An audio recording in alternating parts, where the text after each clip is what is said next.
What's up everybody, Matt Maran here for another weekly update. So there's lots of news to go over this week. The biggest news is the Hummer EV, which I'll get to here in a few minutes. But I thought for normal enthusiasts and people who aren't super rich, I'm going to cover some of the other more interesting stuff here first. So, first off, Genesis has revealed more details about the G70 here, the refresh version coming next year.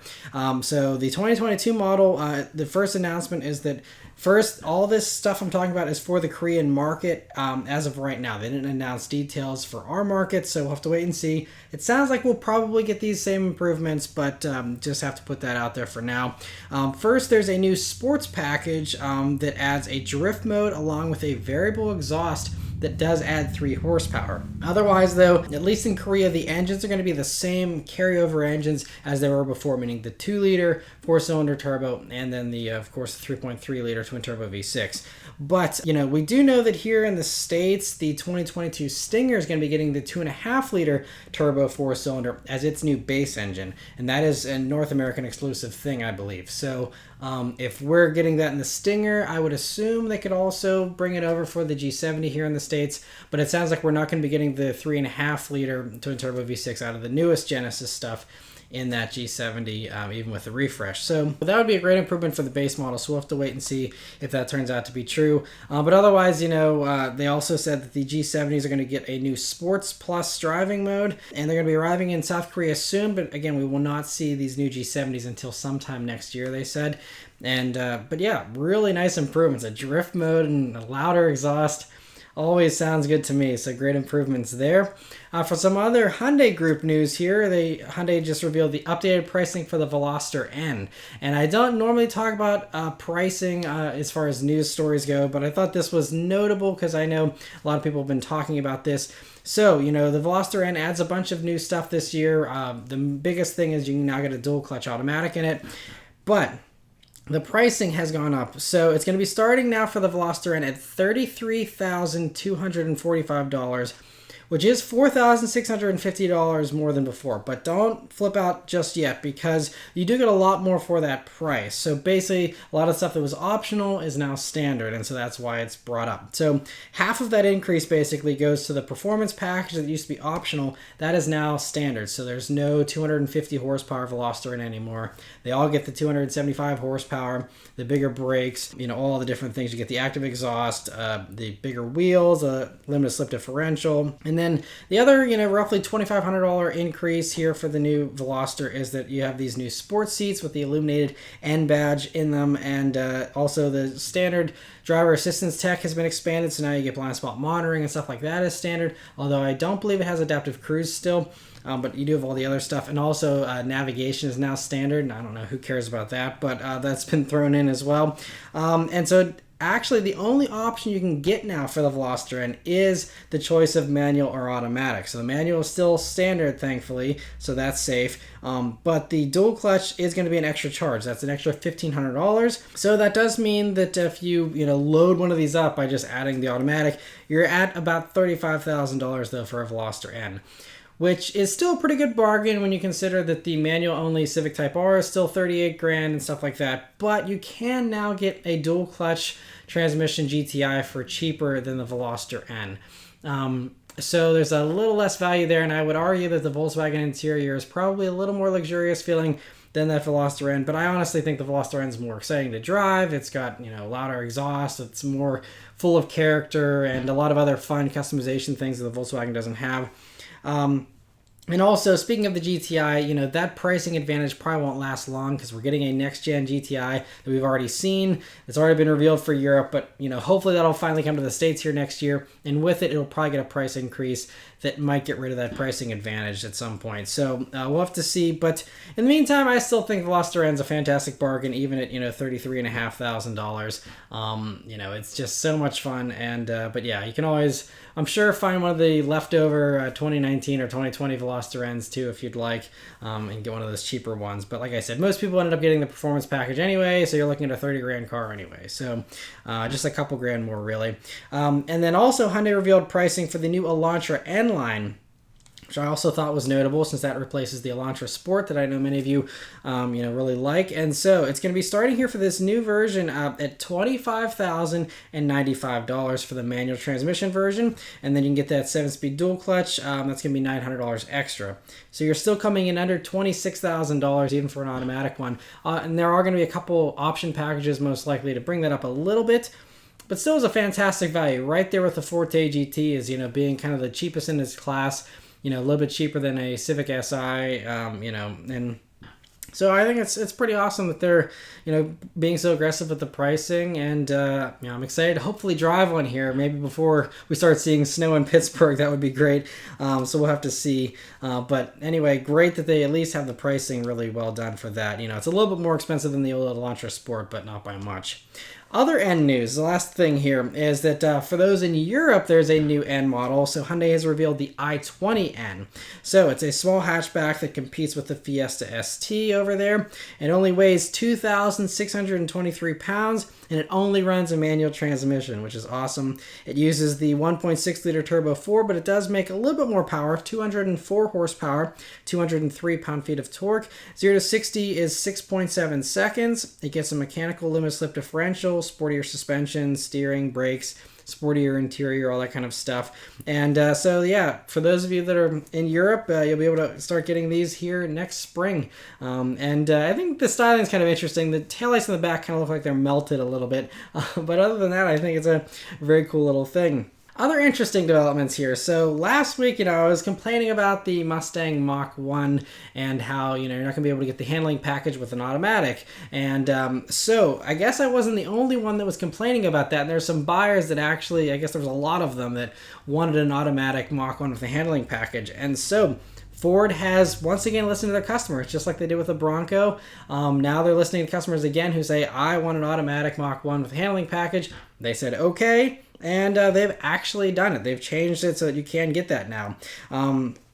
So it's going to cost the usual $1,600 or so to add it on, but you can now get that, which is very cool. And that is because I incorrectly stated last week the Performance Pack Level 2 could get an automatic. It could not. So this is now the first time you can actually finally get the 305 wide tires in the front, 315s in the back with an automatic transmission Mustang, which is really good news, and also means you have similar handling to the GT350 with an automatic, which is something you couldn't ever get before as well. So that's a really great improvement that they've decided to add that here, just in the past week.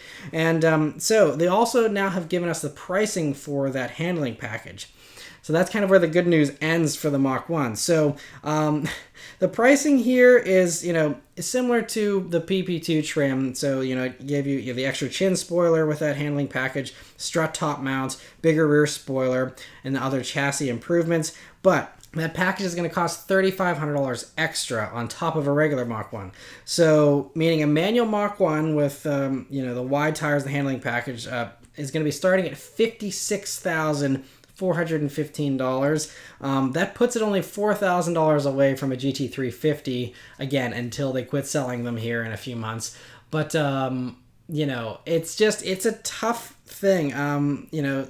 I definitely understand now why they had to get rid of the GT350, because this Mach 1 is just going to be way too close in pricing to that. But it still is kind of hard to justify because, even though the Mach 1 is going to be awesome, I'm sure, and handle very well, is it going to be as magical as the GT350 for basically the same money? I don't know. I think this is really a great package for those who were scared off by the, GT350 engines blowing up, because that did happen, more often than is good, honestly. So there's that. And so for those who, want the reliable 5-liter, but they want the GT350 type handling, you kind of get that here with this package now, and you can get it with an automatic. So those are all great improvements.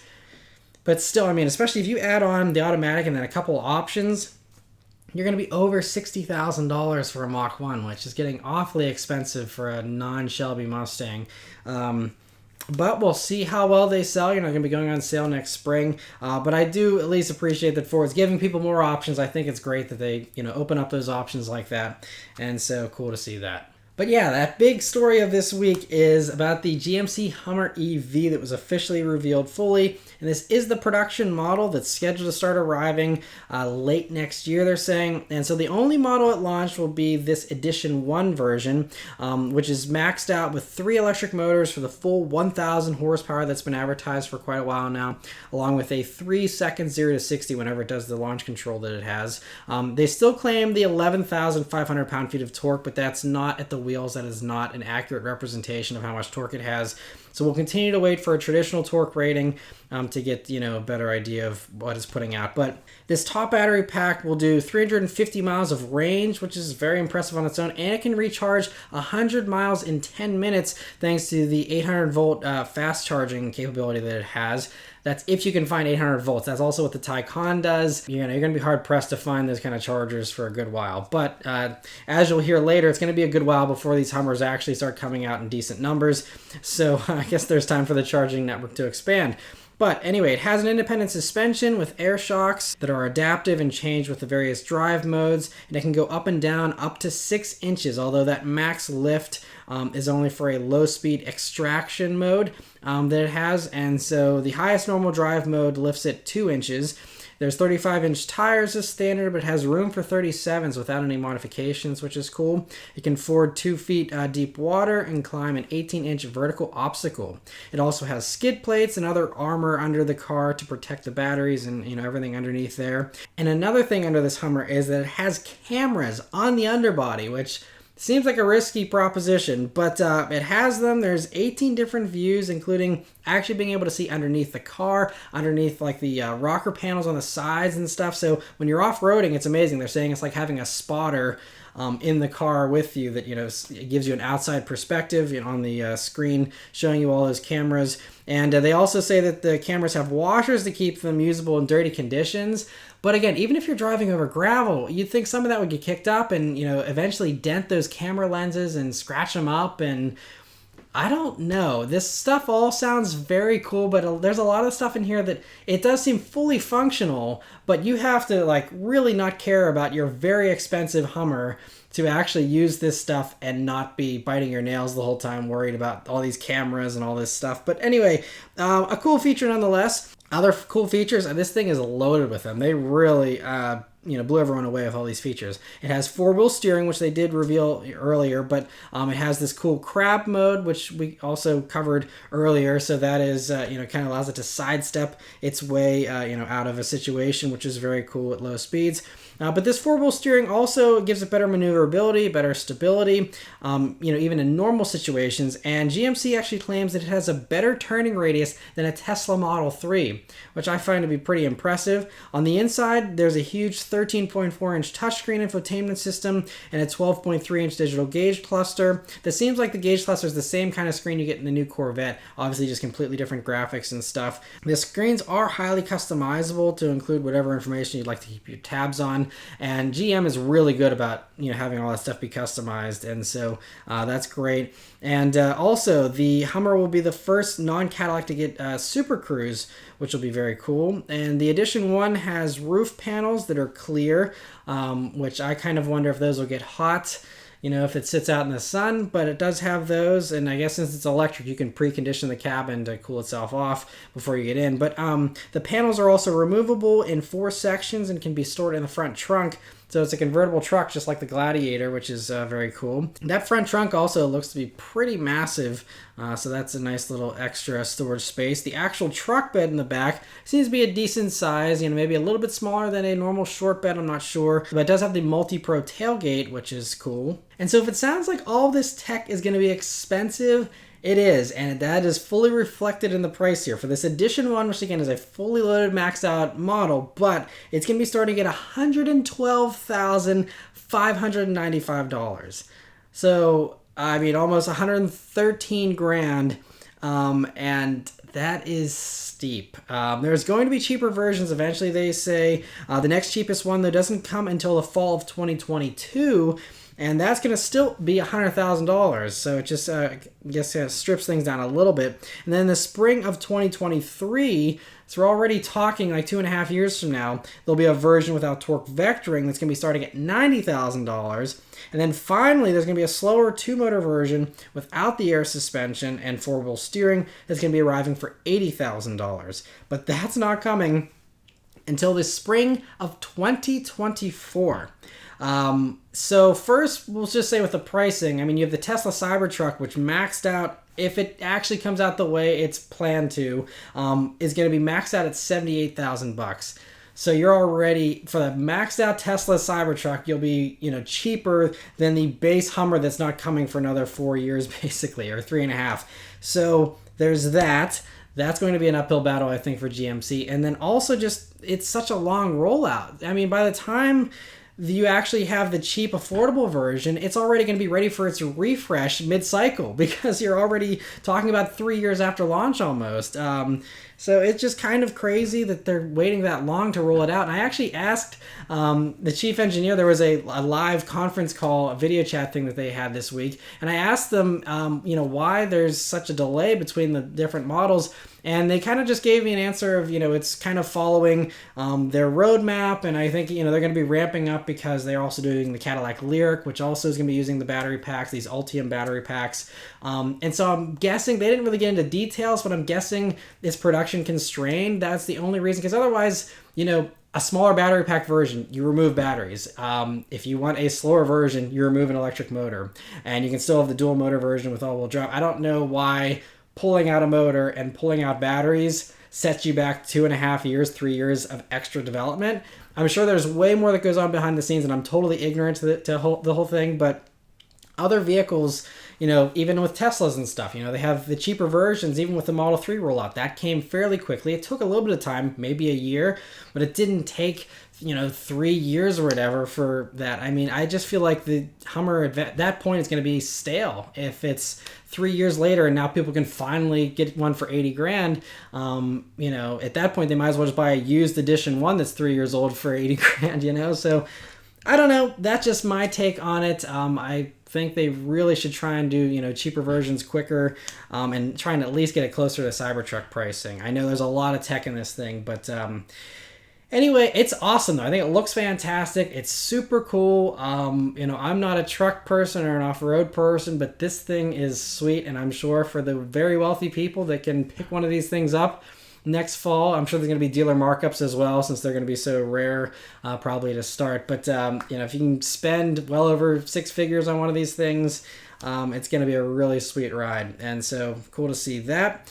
Another very sweet ride is also very expensive. SSC, which is the supercar company based in Washington State, they broke the production car top speed record on a public road this week, doing an average of 316.11 miles per hour after 2 runs in opposite directions. That was the average. The highest it got was actually 331.15 miles per hour, and so that beats both the Agera RS on public roads that did basically on almost the same stretch of highway. I think they did a top speed run. So they had the previous record of, I think, 277 or something, and then even the Bugatti Chiron Longtail, that was like a prototype, so that didn't fully count supposedly, and that also was on a track, not on a public road, but that did 304 miles per hour, and so this blows all those out of the water. And so huge congrats to SSC for doing that, and also driver Oliver Webb for that very brave run.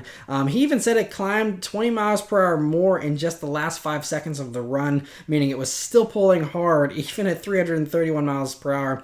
And if the wind conditions were better, it could have gone even faster, supposedly. So sounds like this thing could easily crack 350 if they actually had better conditions. So that is just crazy. And so yeah, they did it in the SSC Tuatara, I believe is how you pronounce it. I probably butchered that, but anyway, it doesn't get much attention because I guess they just make them in such small numbers and stuff, but it runs a 5.9 liter flat plane crank twin turbo V8 and does 1,750 horsepower on E85. And their founder and CEO also told Motor Authority this week that they're working on a more affordable car that's internally called Little Brother that uses a naturally aspirated V8 for somewhere between $7 700 to 800 horsepower, which is really impressive, naturally aspirated.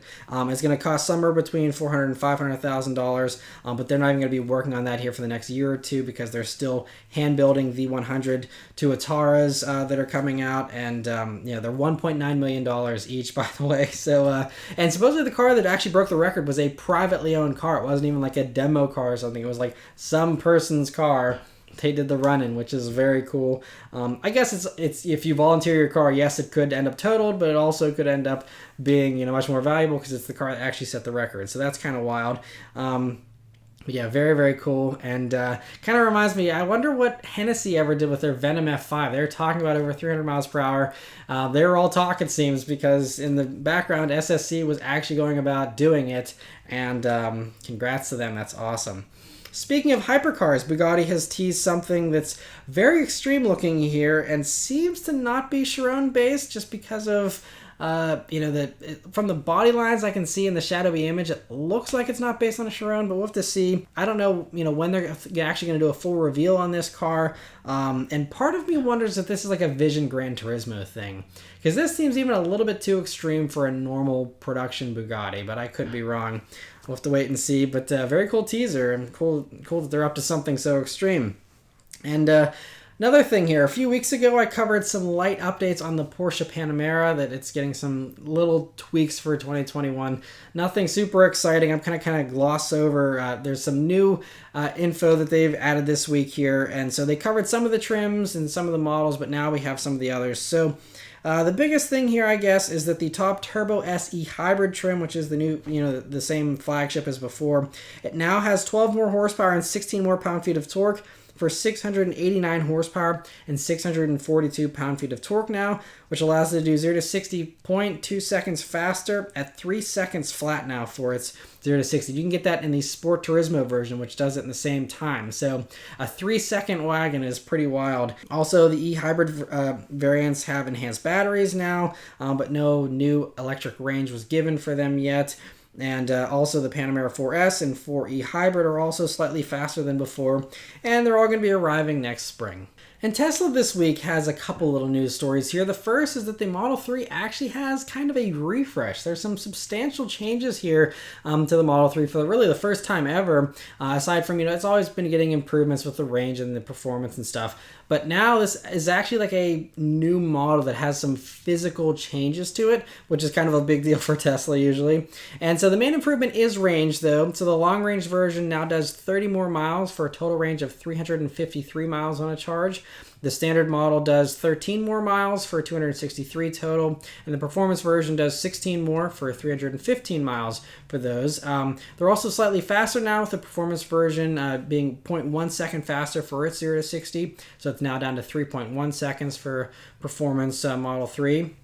And Electrek was told by a source that this is the efficiencies improvements are due to a new efficiency package that includes a new heat pump and I guess a few other system changes. There's also several other small but welcome changes here to stuff like the interior. Gets a new power-operated trunk. There's double-paned windows. Auto-dimming mirrors make a return. There's a new center console with a wireless phone charger, and other various trim pieces of the interior have been, I guess, tweaked, like the door handles and things like that on the inside. And also there's metallic finishes for the steering wheel that's now heated as well, which was a big exclusion on the Model 3 to not have a heated steering wheel. Now it has that. That's great. Outside, it gets some very minor changes, like all the trim is blacked out now around the windows, the door handles, turn signal area. That matches the Model Y, which introduced that, and so now no more chrome on the outside of the Model 3. There's also 3 new wheel designs. So there's the 18, 19, and 20s. They all get restyled a little bit and all look pretty good. And anyway, these new Model 3s are already in production now and should be starting to arrive soon to those that order them.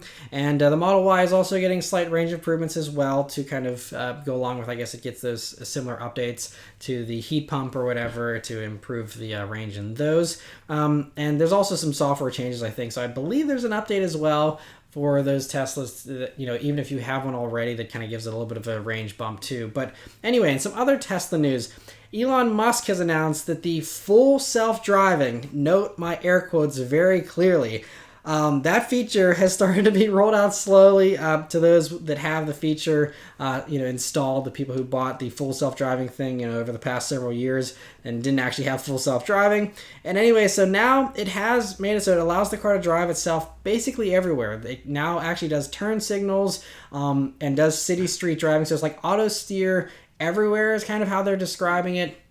And so even if there's not marked road lines, supposedly it's been navigating turns okay and been avoiding parked cars and pedestrians and stuff, as was seen in some social posts that people have been posting up since this has been rolled out. So it's been rolled out in a very limited fashion to, I guess, their best drivers. But considering all the social media posts, these people are like totally not even having their hands on the wheel, and they're just like, oh wow, look what it's doing. So it's going to be rolled out in a more widespread fashion by the end of this year, Elon Musk claims, and the feature also gives a spooky warning that it may do the wrong thing at the worst time.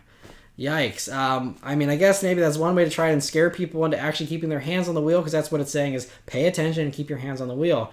But even people with the best intentions, once you quit focusing as hard because you don't have to actually physically do any of the stuff yourself, I feel like reaction times are going to go way down, just be way slower, and you're going to have more accidents still whenever the system does screw up. But hopefully people are responsible. But again, from all the social posts so far, it seems like people are already like, woohoo, my car can drive itself, see you later. So hopefully, whenever this is more widespread, people are more cautious about it. But in the meantime, if you see a newer Tesla driving around, I would kind of keep an extra eye on it to make sure it doesn't do anything to hurt you or anyone around you, because who knows what these things are going to do, since you essentially still have owners just beta testing a feature, and it is a feature that only uses cameras, no extra sensors aside from radar. It doesn't have LiDAR like all the other more advanced systems that Volvo and all the other safer companies are going with. Supposedly the NHTSA is on close watch with this whole rollout and seeing how it actually pans out. So this still might get pulled back again and blocked if it turns out to be too unsafe. If you do want to get in on this though, and you don't have full self-driving in your Tesla yet, supposedly on October 26th, the feature will start costing $2,000 more than it has in the past. It continues to go up in price. So after October 26th, to put it on your Tesla, it's going to cost $10,000. So it's not cheap. Again, for a feature that your car already has with those cameras, and you basically just, are having the software.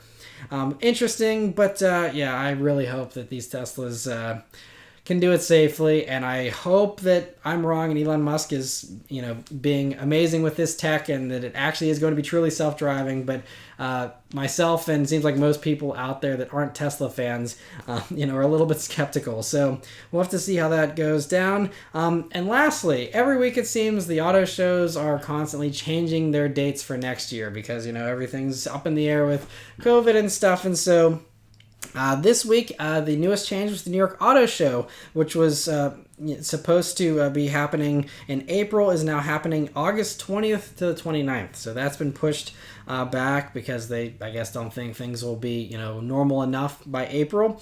And as of right now, the only one that's still scheduled to be doing its normal date is Chicago in February. I doubt that that'll remain. We'll have to wait and see. But after that's going to be the LA Auto Show. Is going to happen in May. New York's at the end of August. And then Detroit will be, its new date is now September 28th to October 9th. So it's going to be a very late summer, early fall thing for a lot of these shows. And but yeah, at this point, who knows what's going to happen next year? These could all change once again. I think Detroit said they're committed to those dates no matter what. So maybe they just cancel next year if things aren't great by then. We'll have to see. But yes, that's it for all the news this week, guys. So let me know your thoughts and everything in the comments below. Thank you guys very much for watching. I hope you continue to stay safe and healthy. And I'll see you guys on the next one. Take care.